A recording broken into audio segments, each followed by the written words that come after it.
যদি কোনোবা কৰ্মচাৰীৰ বিমান দুৰ্ঘটনাত মৃত্যু হয় তাৰ বাবে তেওঁলোকে পৰিয়ালে 2 কোটি টকাৰ বীমা লাভ কৰিব। যদি দুৰ্ঘটনা হয় বিশেষকৈ মটৰ গাড়ী এক্সিডেণ্ট বা আন দুৰ্ঘটনাজনিত যিটো নেচাৰেল নহয় বেমাৰ আজাৰ নহয় যিটো দুৰ্ঘটনাত মৃত্যু বুলি আমি যাক কওঁ দুৰ্ঘটনাত মৃত্যু হ'লে 1 কোটি টকাৰ বীমা লাভ কৰিব। যদি এক্সিডেণ্টৰ ফলত পাৰ্মানেণ্ট ডিজেবিলিটি হয় ডিজেবিলিটিৰ পৰিমাণ অনুসৰি আপ টু 1 crore তেওঁলোকে বীমা লাভ কৰিব। আৰু যদি আংশিক অক্ষমতা হয় যিটো ডিজেবিলিটি পাৰ্মানেণ্ট ডিজেবিলিটি কিন্তু আংশিক হয় তেতিয়া 80 লাখ টকা পৰ্যন্ত।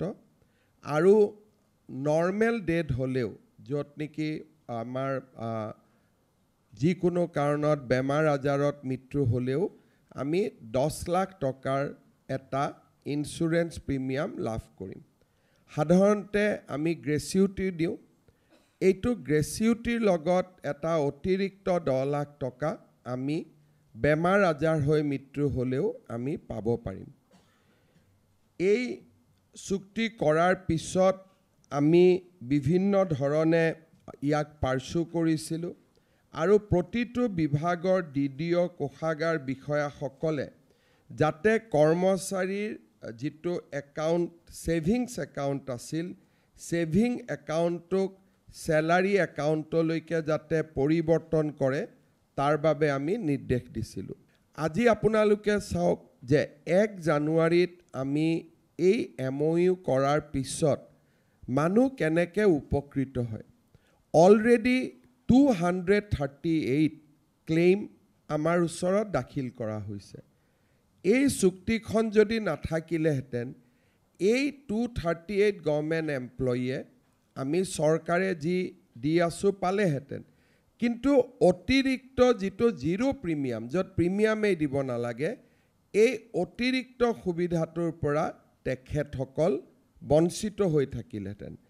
আজি আমি 238 যি ক্লেইম আছিলে তাৰে আমি 197 ক্লেইম আমি নিষ্পত্তি কৰিছোঁ আৰু কেইবাটাও ক্লেইম নিষ্পত্তি হোৱাৰ পথত। মই আমাৰ বিত্ত বিভাগক কৈছিলোঁ যে আমি প্ৰত্যেক জিলাতে 1 বা 2খন চেক আমি চেৰিমনিয়াছলি দিব লাগে যাতে কৰ্মচাৰীসকলৰ মাজত এই আঁচনিটোৰ বহল প্ৰচাৰ হয়। কাৰণ তেতিয়া সতীৰ্থসকলেও গম পাব আৰু তেওঁলোক সজাগ হ'ব। আজি আমি ইয়াতে 6টা পৰিয়াল যি দুৰ্ঘটনাত বিয়োগ হৈছিল আমাৰ মাজত আছে আৰু মই সকলোলৈকে সমবেদনা জ্ঞাপন কৰিছোঁ।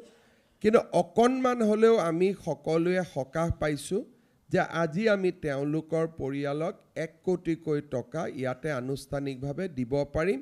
6 কোটি টকা 1 কোটিকৈ আমি 6টা পৰিয়ালক আজি আমি হাতত তুলি দিম। আৰু 191টা পৰিয়াল আমাৰ মাজত এনেকুৱা আছে যিসকলৰ মৃত্যু হৈছে কিন্তু বেমাৰ আজাৰত মৃত্যু হৈছে আৰু দুৰ্ঘটনাৰ লগত তেওঁলোকৰ বিশেষ সম্পৰ্ক নাই।